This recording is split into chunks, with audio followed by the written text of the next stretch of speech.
Magandang araw, dahil uso nga po ngayon ng mga ulan-ulan at mga bagyo, ay naisipan kong gumawa nito upang ma-share naman sa inyo. At magkaroon kayo ng idea para maitaboy naman kahit papano yung mga lamok sa paligid natin. Naisipan ko itong gawin kasi nga po, sabi ko nga kanina, ay madalas na ang ulan ngayon at laging may bagyo, kaya lagi na rin may brown out. Ito kasing gagawin natin ngayon ay pwede mo na siyang maging gawing ilawan or pang-ilaw sa tanghali man o sa gabi, at itataboy mo pa yung mga lamok sa paligid mo.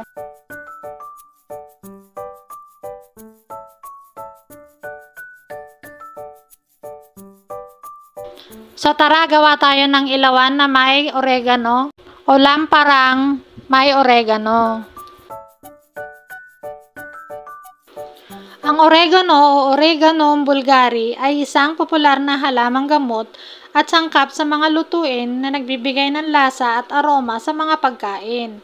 Pinapabuti nito ang ating immune system. Meron din itong antibacterial properties, tumutulong sa digestion, pinapabuti ang kalusugan ng puso, maganda rin ito sa panlaban sa cancer, meron din itong antioxidant at mayaman sa vitamins. Ang ginagawa lamang ay pinapakuluan o ini-steam ang mga dahon at tangkay nito at saka pipigain at iinumin. Ngunit ngayon ay hindi para inumin ang gagawin natin sa oregano, kundi gagamitin natin siya sa paggawa ng lampara o ilawan bilang pantaboy sa mga lamok. Gaya nga po na nakikita ninyo ay ginupit-gupit ko na ang tangkay at mga dahon ng oregano. Kung kaya nyong mas pino, mas maigi. Pagkatapos natin siyang gupit-gupitin ay pwede natin siyang isangag o igisa.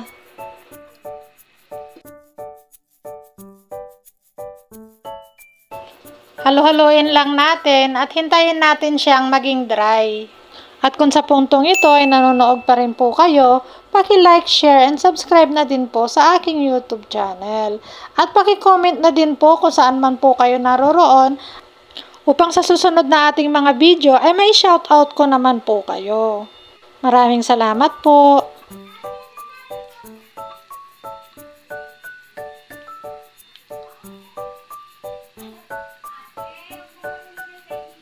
Ituloy-tuloy lang po natin yung ating pagkiwar o pagmekos-mekos o paghalo hanggang sa maging dry na yung oregano para naman kumapit siya sa langis na ating ginagawa.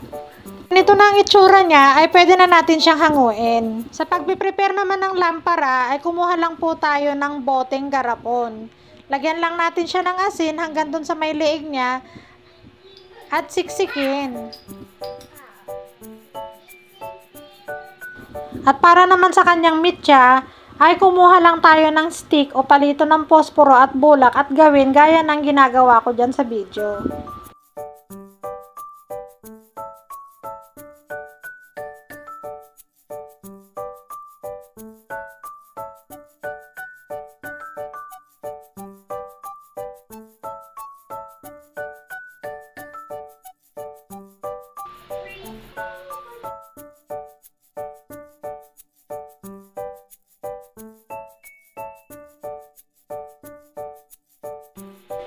At ngayon ay pwede na natin siyang lagyan ng langis. Pero kailangan natin salain dahil marami nga po siyang nagupit-gupit na dried na oregano.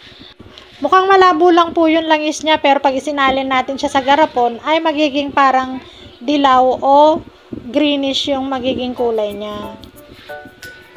Ayan, pwede na siyang sindihan. At ayan, meron na tayong lampara with oregano.